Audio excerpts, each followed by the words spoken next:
Oh, howdy all, grab yourselves a beer. It is time for some Path of Exile discussion. Today, I want to talk about the Development Manifesto Delirium Improvements that was launched by GGD today. Now, this is a response to the fairly negative reception that has been visible on the Path of Exile subreddit specifically. It's hard to judge if this is an opinion that's widely held throughout the Path of Exile community or not. But there's been a few complaints that have been pretty commonly raised on the Path of Exile subreddit. I thought that whilst I don't agree with all of them, I'll summarise what they are as fairly as I can and give my thoughts on it. I do want to say though that firstly that taking feedback solely from Reddit is dangerous. The way that Reddit works, if you're not someone that's a regular there, like I spend way too much time on that website, but if you're not someone that's a regular there, it has a voting system which in theory is meant to be used that you give an upvote to something if you think that it's particularly good content, whether you agree with it or not. It's not an agree or disagree button. It's a, I think your post is well thought out and it adds something to the discussion, and then you're meant to downvote things if you think that they're off topic. So, if someone makes a really sick joke that's just totally inappropriate for the situation, then you downvote it. At least in theory. In practice, what happens is that, at least in gaming Reddits, if there's a section of the player base that are annoyed with a change and they want to be quite vocal about it, then what they'll do is people will individually make threads. It's not like this is some coordinated campaign like some of the targeted campaigns of negative reviews on various games, cough cough, Warcraft 3. But it's something where people that are annoyed with something will then go and vent their position, explain why they don't like something in the game. And then you'll see that there'll be people that are angry and agree with them will upvote all of those threads, whilst also downvoting any opposing perspectives. This creates a situation where downvoting things on Reddit essentially censors them. They become pretty much impossible to find unless you go out of your way looking for them. And so you don't actually end up getting a cross-section of feedback. You get feedback from the people that are most passionate to explain how they feel about something. So for instance, if we had a league that was broadly speaking popular, but 20% of people just absolutely hated it, then Reddit would be extremely negative. Now, it's entirely possible that the criticisms that have been raised on Reddit are more commonly held than that too. I'm just saying that it's not guaranteed either way. Anyways, I ran a poll of my subscribers and asked them what they thought about the difficulty of Delirium, and it's pretty evenly split amongst the people who thought Delirium is hard. It was a pretty even split between people who thought this was a good thing for the game, made it more fun, and people who thought it was a bad thing. Anyways, let's try and put their position fairly and then go through GGG's response. So, the first thing that I think has come up as a regular complaint is that Delirium is the hardest challenge league in a long time, and that it's unfairly difficult. And I think there's a case to be made that this is the hardest challenge league since Invasion League, which was notoriously brutal. The second point is that the soft timer is wrecking the league, and that it's making it impossible to that's making it impossible to experience Delirium content to its fullest. A third complaint, and I happen to agree with this one, is that it's hard to see what the hell is going on during Delirium encounters. And fourth, people complain that the rewards are undertuned badly. So, let's go through all of these, give my responses, and then go through the developer manifesto. Firstly, on challenge, I think it's really important to understand that we're in a fresh economy, and players generally underestimate just how much of a crutch the gear that we accumulate over a league is. So high-end gear looks like it's only sort of 20% stronger defensively than low-end gear. So, you think a character that's got 4,500 hit points and is running yellow maps, they may upgrade over the course of a league to 6,500 hit points by the end of it. And that may seem like, oh yeah, they're 30, 40% more durable now. But this understates the difference. The high-end character doesn't just go from 4,500 to 6,500 hit points. They also pick up other defensive layers. They'll have a higher amount of evasion, a higher amount of dodge. They might be able to stack Fortify effect on gear. They'll have lots of armor and molten shell if they're going down that route, etc., etc. They're more able to spec phase acrobatics and also find other sources of dodge and spell dodge. So with all of that in mind, it's not just the 40% more health that you've got that makes you sort of 40% more durable. You may find that it's actually more like 100% more durable. And so attacks that would kill the character with 4,500 health might only drop the one that's on 3,500 down to 3,500. Then a second attack of similar magnitude might be what's needed to kill them. Secondly, there's damage. Now, at the time that I was writing this up, there were 14,121 level 89 or higher characters in the Delirium League, trade enabled. Only 16 of them have headhunters, compared to the roughly 3,000 that you might expect late in the league. Only 2 of them are wearing the Eternity Shroud, and there's only 5 Eternity Shrouds in the entire league available for trade. There's almost no nutty Awaken Orb crafts, etc. as yet. People don't have the Saviour if they're building around it. And you can see this difference by just observing how long various bosses last for. I know it's been my experience, the last time I fought Baran, which was the 1 Watchstone version of Baran, he got to cast Mana Runes 4 times. During Metamorph, when I was fighting Baran, he either got to cast it not at all or once. That's on a 4 Watchstone version, so something like quadruple the hit points, I think. And also a higher action speed. So it takes Baran less time to get to cast Mana Runes twice. But he wasn't getting to do it because I was killing him in that time. So that gives you an indirect form of defense. Monsters that aren't counter-attacking you, they're not dealing damage to you as well. And so that adds indirectly to your durability considerably. Lastly, there's how your character's durability constrains your damage. If you're squishy and Baran lights up Mana Runes at your feet, and I'm picking on Baran here just because he's a good example of a boss that probably everyone has fought this league. At least if you're, well, maybe not this league if you're not yet up to the Atlas, but you probably fought him if you played in 3.9. When Baran lights up runes at your feet, if your character is squishy, you need to stop applying damage and get the fuck out of the way. On the flip side, if your character is powerful, then you can just go, oh yeah, I'll just stand here, face tank it, and I'll continue applying damage, shortening the fight. Again, a shorter fight, less opportunities for you to stuff up. So essentially, we've come off 2 months of Path of Exile on easy mode at the end of Metamorph. Easy mode not because the game mechanics were easier or harder, but because we had powerful gear that allowed us to just absolutely slaughter everything really quickly and easily, and with a fresh economy, you don't have that. The second thing that I think causes us to overestimate the difficulty of the Delirium content is that the mechanics are unfamiliar. If you were to get a player to go into the Shaper blind, but they were on a character that's very capable of beating the encounter. So let's say that you took someone who had never done the Shaper and got them to play on the character I used in Metamorph League. And that character killed the Shaper plenty of times. But if you put them in there with no experience of the encounter, give them a bit of time to build up familiarity, run the character through some tier 12 maps so they get used to the Elemental Hit Mines playstyle, and then send them up against the Shaper. And what's going to happen? Well, they're going to die to the slam. Not because the slam is mechanically unfair, but because they simply don't know how to react.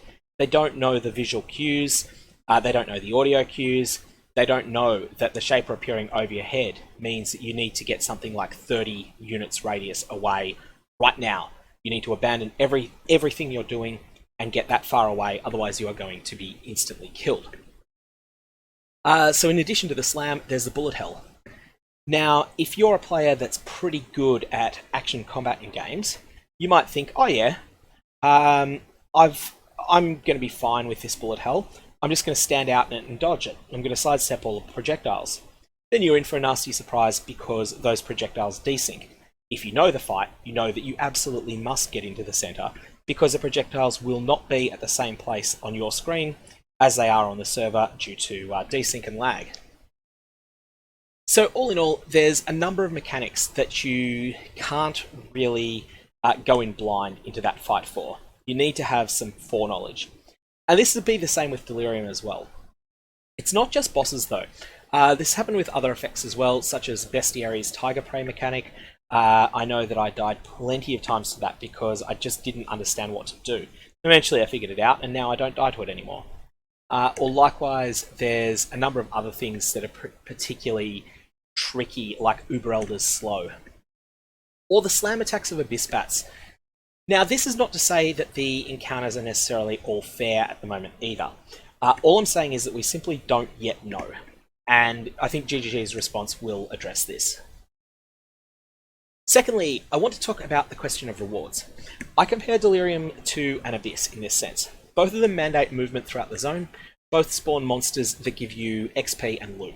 And actually, in a lot of ways, this is the primary effect of the league mechanic. It's not so much the reward counter that you see. It's this extra XP, this extra loot. It's like having a whole bunch of extra sextants being used on your map. It really does juice them up a lot. And both Delirium and an Abyss drop a very disappointing loot crate at the end of the encounter. In Abyss, of course, this is called the Abyssal Trove, and in Delirium, this is the bar that fills up. Now, I've got to say that Delirium's rewards are considerably better than Abyss's in this sense. Abyss will sometimes send you into an Abyssal Depths, which generally, you look in there, you go, oh yeah, this is a Lich this time, I'll roll a dice in case I get a 2-socket Tomb Fist or 2-socket Bubonic Trail, or you go, oh, nah, no, there's no Lich down here. What's the current price of the appropriate item level Stygian Vice? Oh, okay, yeah, they're worthless, alright, I'm not going to bother with it. On the flip side, the Delirium encounters, the reward does seem to be a little bit better than that. So the Abyssal Troves are always disappointing. They're just a bunch of normal loot plus maybe an Abyss Jewel or two.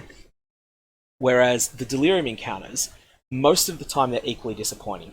They're a little bit better when they're disappointing. So if you get a weapon 1 and you take it up to 5, typically you'll have a look there, there'll be one incursion item and you'll go, oh yeah, that has some potential.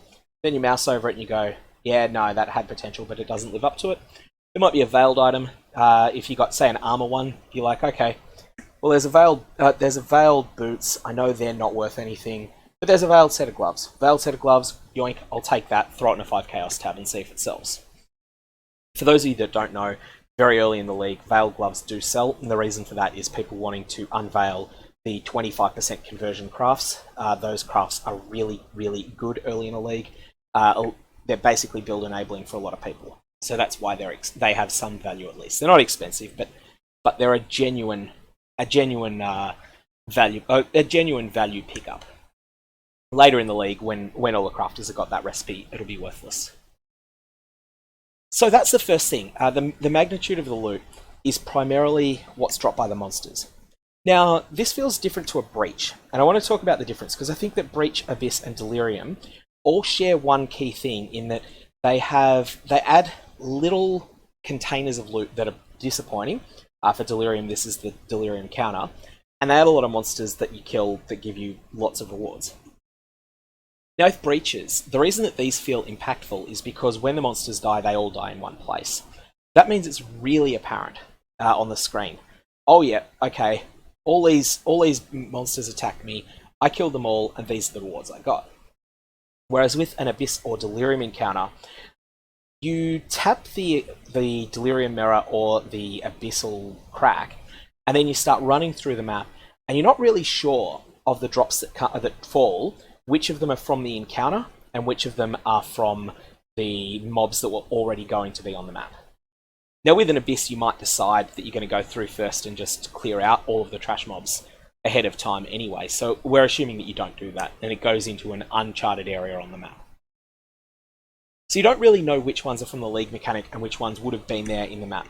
If an Exalted Orb drops from a Delirium monster, you don't actually realise necessarily that, oh, that Exalt was from Delirium.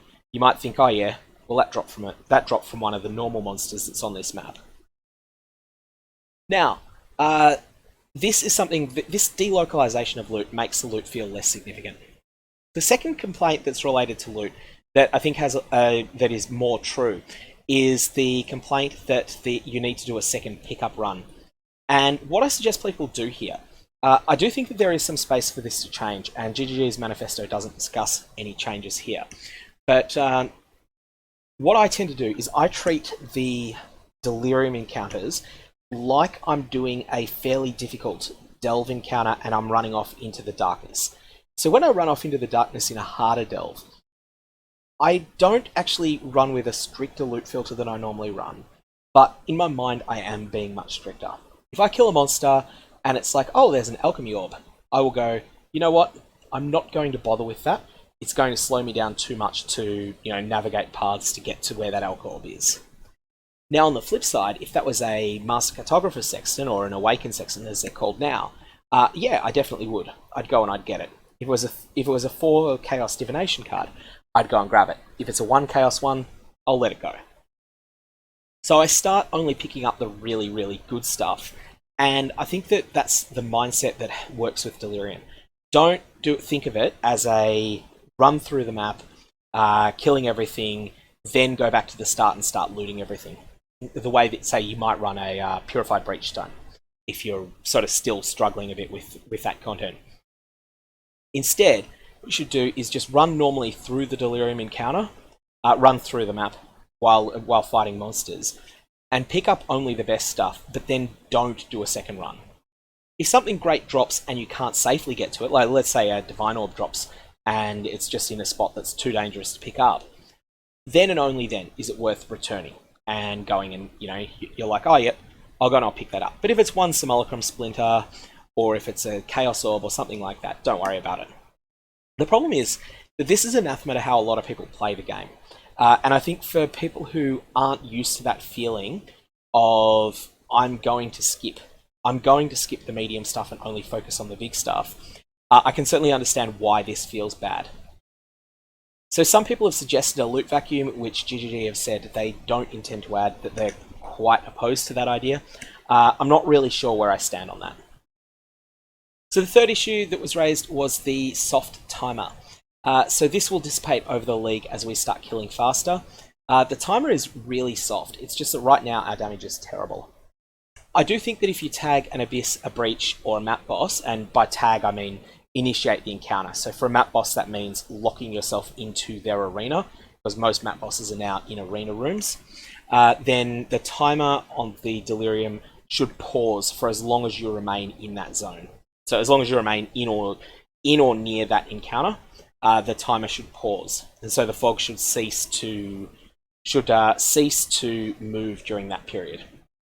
The changes that are proposed should solve these issues in part, but really what will make them go away, the timer issues, is us getting in endgame gear and starting to kill monsters a lot faster. The fourth thing, and I agree a lot more with this complaint than others, is the visibility. This is really bad in places, especially with the lethal monster death effects.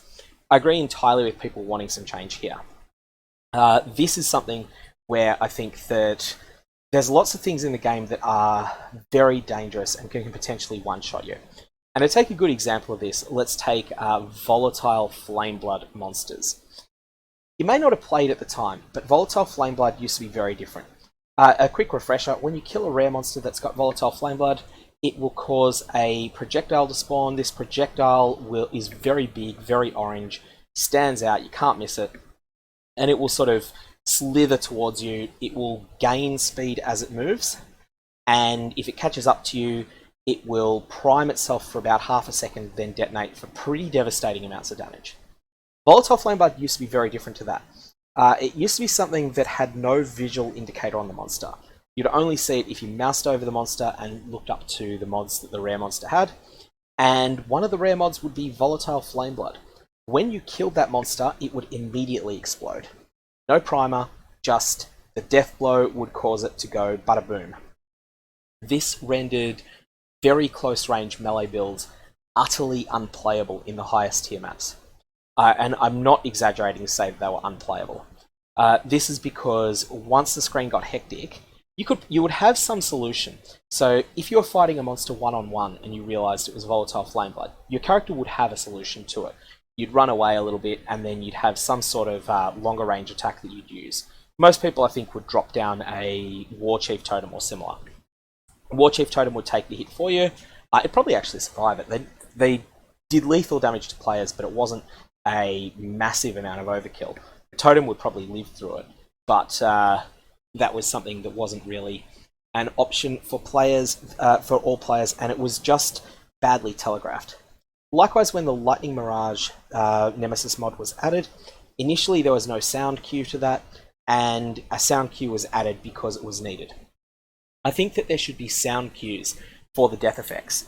The death effects should be less common than they are, at least the ones that can kill you, and they should be more focused on debuffing your character than on outright slaying you. So, you know, if you had one, for instance, that if it currently deals 9,000 raw physical damage in its zone, that should perhaps be nerfed to 1,000, but as well as that 1,000 damage, put a 50% slow on the player and a substantial poison that deals damage over time. This is a debuff that basically gives you a second chance. You don't outright die for screwing up the mechanic, because it can be really difficult to see how these mechanics work, even if they become more visible. But you are in real trouble, especially if you're in combat. So that'd be my suggestion there. Anyways, let's go through the development manifesto specifically. So Delirium monster damage. This is really interesting. They're saying here that the damage of monsters does not scale up anywhere near as much as players think it does. It only scales up by 30%. And that's interesting. They're reviewing the monsters and skills to find out if any of them are overtuned, and they'll make any adjustments to any that might be dealing disproportionate damage. It's pretty common for encounters to have one or two nasty little tricks that do a lot more damage than GGG really intended. So, like, you know, there'll always be a couple of things in leagues that need to be fixed up at some point. I think this is a good idea. This is a good change to make. If there's a single mechanic, you don't want to nerf the difficulty and, you know, reduce the fun of the whole league because there's one particularly unbalanced aspect of the league. You want to isolate what it is. And if it is the case that there's, you know, say if the disgust monsters, if they have a ranged attack that the developers only intended to deal 500 damage to whittle you down, but instead it's dealing 7,500 damage and it's you know, two-shotting players through endgame mitigation, then clearly that's wrong, and they need to fix that. Anyways, I'm pretty confident that leaving the core scaling system intact and going after the outliers is the way to do it. So I think that this is the right decision. Other rewards bar. When you touch the mirror, a random reward type is chosen for the encounter. And so when you get your weapons, that sucks. When you get your scarabs or your legion, then that's really strong. Most of the time you'll get the weaker ones, of course. When you kill a certain number of monsters, you'll earn an additional instance of that reward type that drops when the encounter finishes. Currently, the rate at which that reward bar fills up is not proportional to the depth of monsters you're fighting.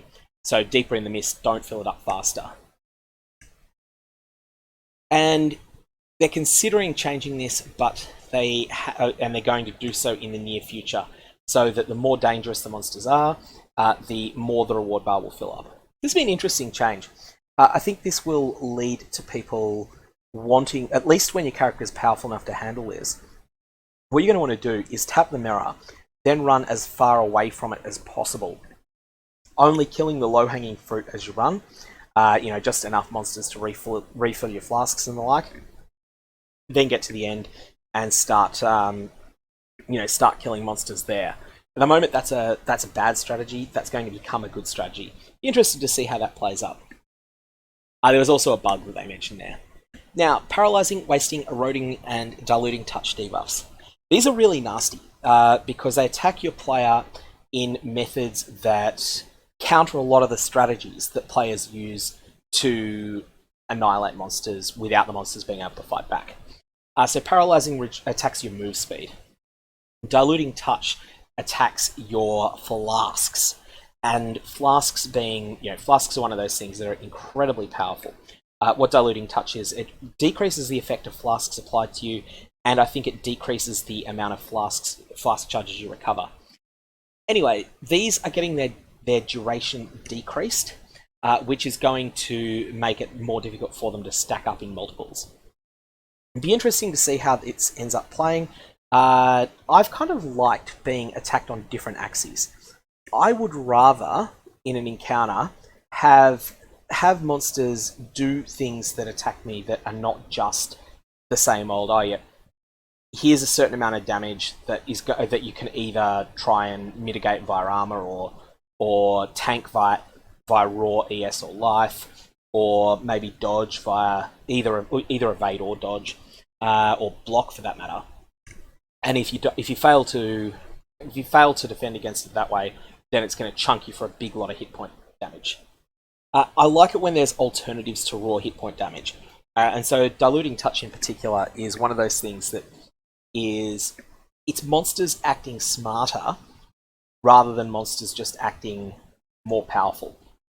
And I think that's generally a good thing. I'd like to see that continue. There's a particularly terrifying nemesis monster, Nullifier, and this is the bane of many a hardcore Juggernaut character. What they do, these rare monsters, when they strike you, any hit that they do at all it'll end all short duration buffs on you. So flasks, any flask that is in effect on you, stops its effect there, loses its effectiveness immediately. Any endurance charges, power charges, or frenzy charges that are on you, they all stop immediately. I don't know what it does about other short duration buffs, but I do know that it works on flasks and charges. And this is a really scary one because it's just something that attacks an aspect of your character that people tend to take for granted.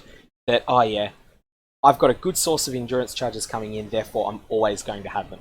And then Nullifier comes along and says, hey, you know what? Nah, that's not happening anymore. And yeah, Diluting Touch has been a good thing along those lines. That said, making it shorter will allow more counterplay.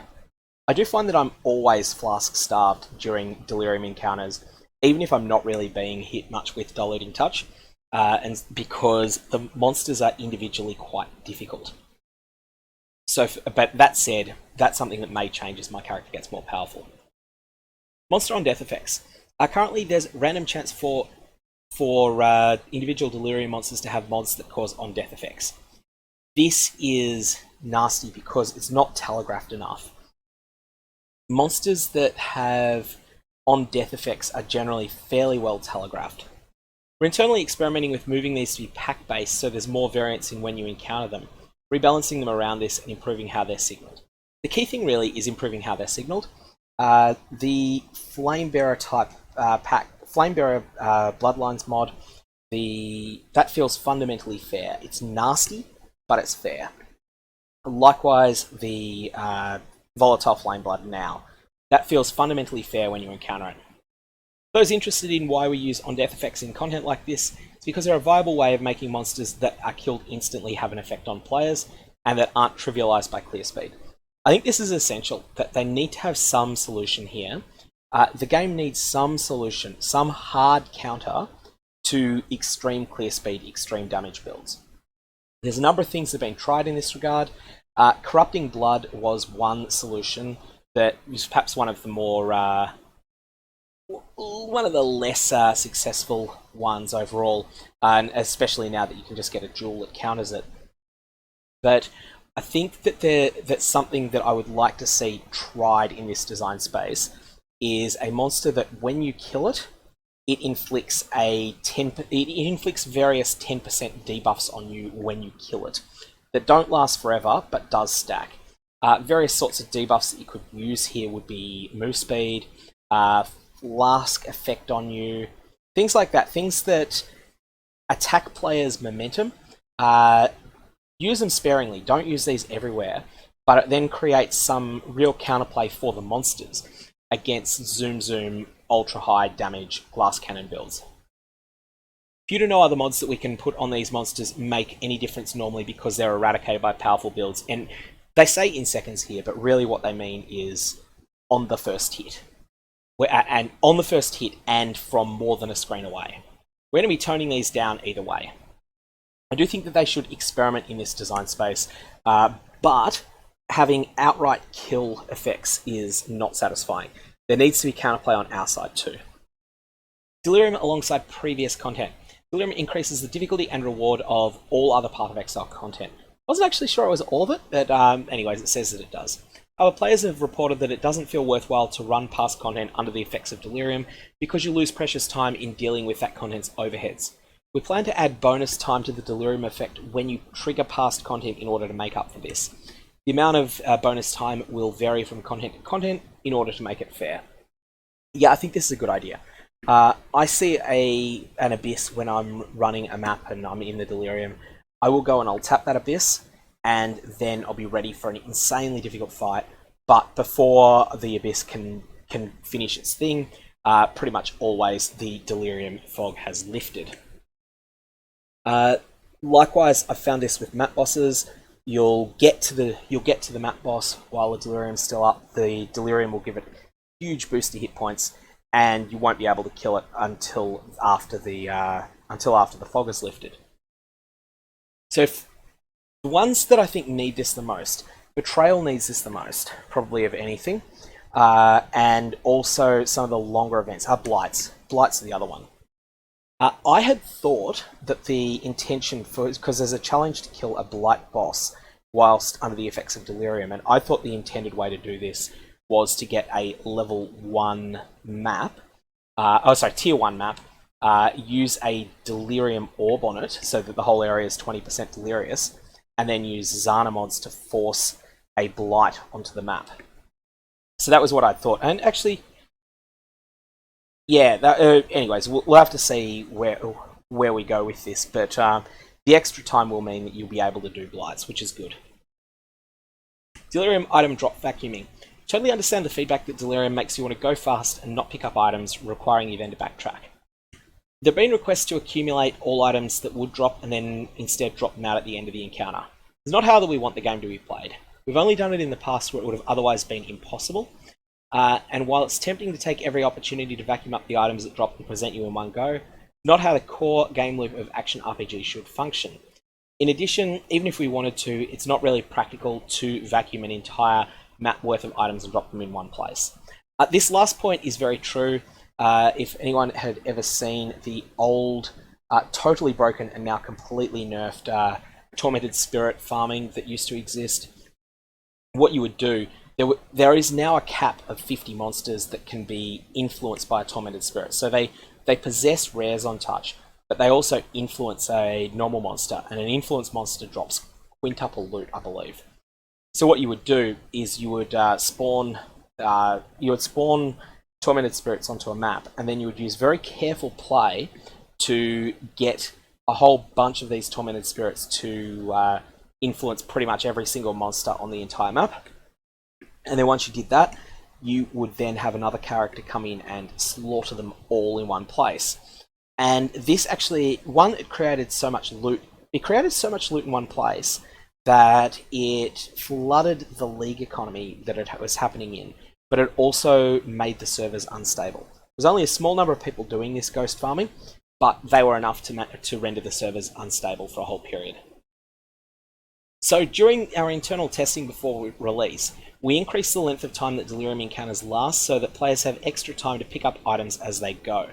Item filters help alert you to items which are important to grab, and we did intentionally compensate with extra time for you to do so. I actually think that the current balance on this is alright, except when our characters are struggling. And this is one of those things that as our characters get better, we'll have a lot less issue with feeling like you need to backtrack, because the timer is really soft. It's not something that puts you under a lot of pressure, so you'll be able to just simply go, okay, I'll kill the stuff I want to kill, and then I'll go and I'll loot the stuff that drops as I'm doing it, but I'm only going to loot the big stuff. Like my approaches with Delve, if an Alchemy Orb drops, let it go. If a Chaos Orb drops, probably come back for it. If a Master Cartographer Sexton drops, or whatever they're called now, then come back for that. Depth meter.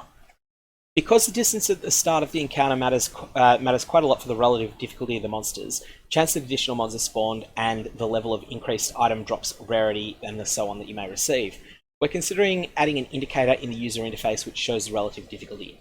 This may be in the form of a number next to the reward bar that shows the rate at which they're increased by. This is essential. This is something that was done finally some leagues ago for parties. Party play, if you're not familiar in Path of Exile, each player beyond the first that's in an instance multiplies the loot by a factor of plus 50%. So one player, 100% loot drops, two players, 150, three players, 200%, up to six players, 350% loot. And this actually is multiplicative with everything else. It doesn't apply to maps, but it applies to pretty much every other drop that could happen. And This was not described transparently in game at all until fairly recently. I got a feeling it may have been with 3.0 that they made a bunch of adjustments to party play, and one of them was that this information was visible. Additionally, monsters gain hit point bonuses that vary from 50% to 500% based on party information. And all of this information is available. If you join a party and you're in the same instance with the other people in the party, just above your stats in the party window, above your teammates' stats, there will be a little section that you can mouse over that will show you are getting plus 200% loot because of the other players, the total of 5 players in the instance, and monsters are getting, I think it's plus 200% hit points for normal monsters, 240% for magic, 320 for rare, and 400 for unique. So all that information is there, and it's done in a way that works really well. I think that should be added to this league. Performance. It looks like we broke something with 3.10.0. Yes, that has happened definitely. I've been having some moderate performance issues. The really bad ones were in the first 6 hours, but they seem to have improved since then. We don't know what it is yet, but we're investigating and we will fix it. This is a high priority, and we're sorry it was released like this. We're unaware of it from our internal testing, but quickly became aware of it upon launch. It's one of those cases where GGG are sort of hampered by their decision to keep everything secret about the new league. The absence of any sort of public beta means that we don't find out about things that only show up when the servers are placed under stress. I think it would probably be useful to have the servers, I'm sure GGG could actually design bots that do this. Get bots that they design in-house that play the game, but play the game under headhunter on headhunter type conditions. So give them invincibility so they don't end up just dying because of their own stupidity, and then just put them in a really straightforward map and test league mechanics, but stress test them by having 300 of these computers that are on bots all connect to the same server at once, and all of them run a map under headhunter and league conditions, and see what happens then. I had a feeling that they'd find more of these stress issues beforehand. Annoyingly, it affects some computers and users a lot more than others. We now have a couple of computers in the office that reliably reproduce problems, and so we're using those to debug it. And again, this is something where this really is just a difficulty with Windows programming, that you're designing for so many different types of hardware that you'll have some players will be playing on Radeon graphics cards, some players will be playing on AMD graphics cards like myself. Other players will be Radeon GeForce. I'm thinking Radeon are one team. GeForce is the other one. That's what I've got. Some people will be running integrated graphics on a sort of higher end multimedia PC or a sort of business laptop type device. Other people will be running integrated graphics on just a really cheap multimedia PC. So there's this huge range of different types of hardware, and all of them interface differently with Windows. I don't know all of the details of the technology there, but it is something that makes for a very difficult experience. And this is just one of the things that every game developer has to deal with. And I do think that developers need to have a very wide variety of equipment that they're testing. So, they're testing and running the internal beta tests on. Among other things, like GGG should just find a PC that's sold on New Zealand eBay that's, just some sort of $120 refurbished pile of junk PC, but one that meets the minimum specs of Path of Exile, and run the game on that and see how it goes. Also run one that is a brand new multimedia PC. Also run a bunch of just different gaming rigs, and that will help them find these problems before release. Now, visibility. There are various ideas to improve visibility, such as investigating improving color grading. Yes, that is essential. Adding clearer effects to monsters with mods. Yes, that's essential. Improving skill effects and so on. The skill effects, I think, they seem to be really obvious, at least the ones that I notice. The thing is that some of them, I think, might also have a telegraph to them that is not obvious. There's one monster in the Deliriums that mimics Veritania the Redeemer's sort of takeoff before a slam, where she leaves a massive runway of chilling ground. And this attack, when Veritania does it, there's a clear verbal cue, and it's like, okay, she's about to do a runway attack. I need to pay attention to where she is, to where I am. She's going to hit the entire ray that originates from her and goes through my position. So I therefore need to sidestep by a lot. That works for Veritania, but it's a different thing for these monsters, where I just have no idea how to tell that they're about to do that. We don't know exactly which of these experiments will be deployed yet. We do want to make it easier to see what's going on. Expect to see some improvements soon. I think this will be a real godsend for the league. And this is when we will know whether the league is too hard or not. It'll be once these visibility changes are made, then we'll be able to say, okay, the reasons that we were dying over and over and over and over and over again is because there was a Shaper Slam level attack that is now well telegraphed but previously wasn't, and we were standing in the wrong place. Or we will know that it was like, oh, okay, it was just a minor attack. Some little mortar that you're meant to get hit by, that instead of dealing 500 raw damage was dealing 4,000 damage. So we'll find that out.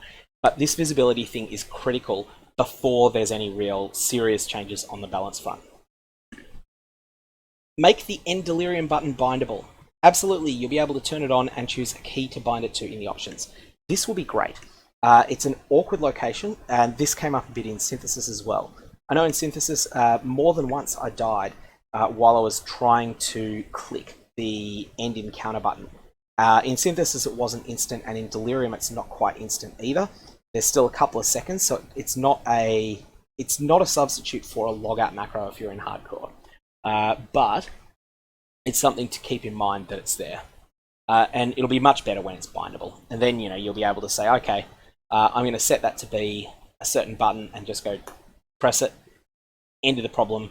I've gone as far as I can or as far as I want to. I'm out of flasks, I'm low on health, I'm struggling. I'm just going to end this encounter and reap the partial rewards I've earned. So summary and TLDR of this. TLDR sort of doesn't quite fit in if you watch the whole video. You probably have had plenty of time to read this entire document as well. But monster damage, nerfing it on a case-by-case basis, adjusting on-death effects, and improving visuals. I think this is the way to go. Only nerf the outliers first. If it turns out that the encounters are still too hard once we're actually not in dumpster tier gear, then at that point maybe there'll be a case to nerf it across the board.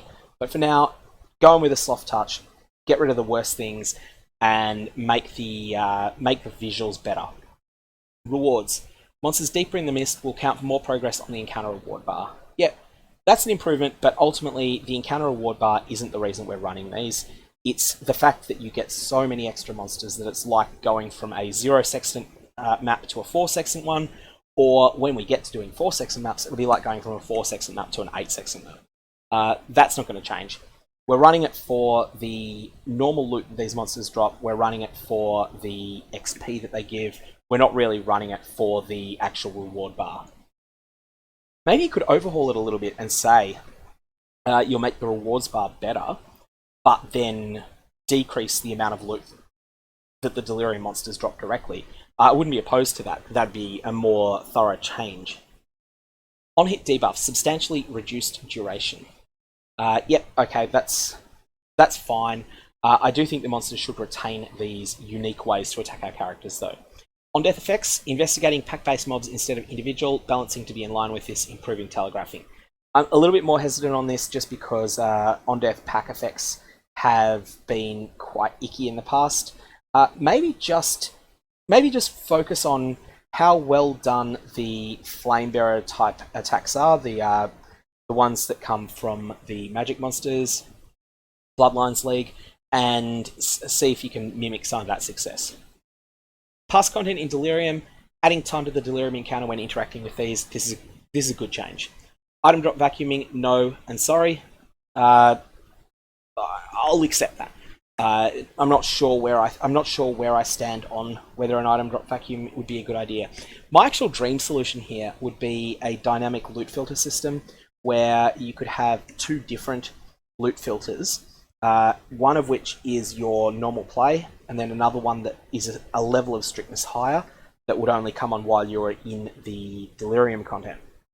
I think that would be the best solution of all, but failing that, I'm not violently opposed to the status quo. Depth meter, investigating a way to do this. Yep, definitely think that's essential. Performance is being investigated, but they haven't yet worked out what the problems are. Visibility, working on improving this, and make the End Delirium button bindable. Yes.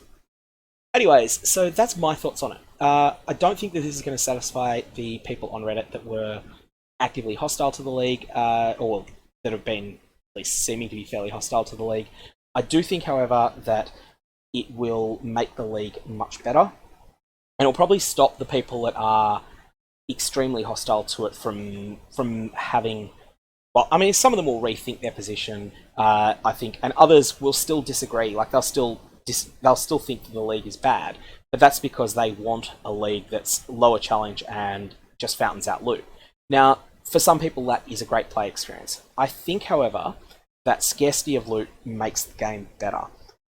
I think the main reason that people start dropping off towards the end of a league is that you reach a point where you've just got so much loot that the next step up is just tremendous.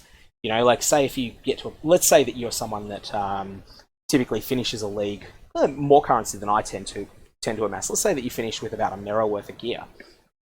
At that point, you're looking at, you've got a headhunter. The only upgrade for that realistically is a 2 implicit corrupted one with amazing corrupts, or a space hunter if they're available in the league. You've got an eternity shroud if that's appropriate to build. The only upgrade from that really is a 2 implicit corrupted one with good corrupts, and that's going to be stupidly expensive.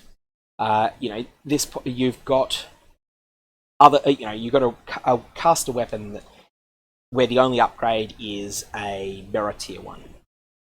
This sort of point is hit by every player, not necessarily at that level of gear. You know, you'll have one tier of players that will get that sort of 1 mirror worth of gear throughout the league.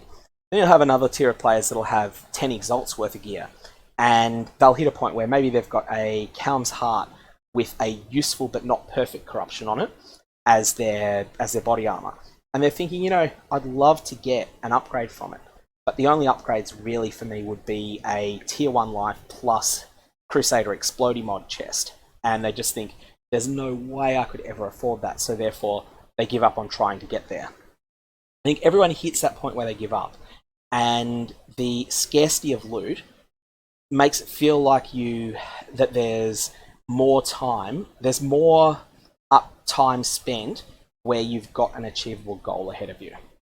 So for that reason, I prefer it when loot's a bit scarcer, and I prefer it when the content is difficult enough that you still want more loot. I completely understand people that don't agree with this perspective, but ultimately I'm going to say I hope they stick to something that fits my preferences here. I do think that if people feel that the content is just too difficult to be fun, there is always the option of down-tiering maps. So if you're running, let's say that you're someone who has been running tier 14 to 16 content, you're fine at killing all the map bosses, running the maps themselves, but then when you run them in Delirium you find they're too hard, you can always drop down to a tier 10 map and see how that goes with Delirium. Maybe you'll find it's more fun and more rewarding than running a tier 14 to 16 map and skipping the Delirium. Anyways, I'm going to leave it at this point. It was intending this to be a short one, and it's ended up being a bloody video essay. If you got any comments or questions, fire away. Otherwise, I hope you have a good one. I'm going to see you back in game.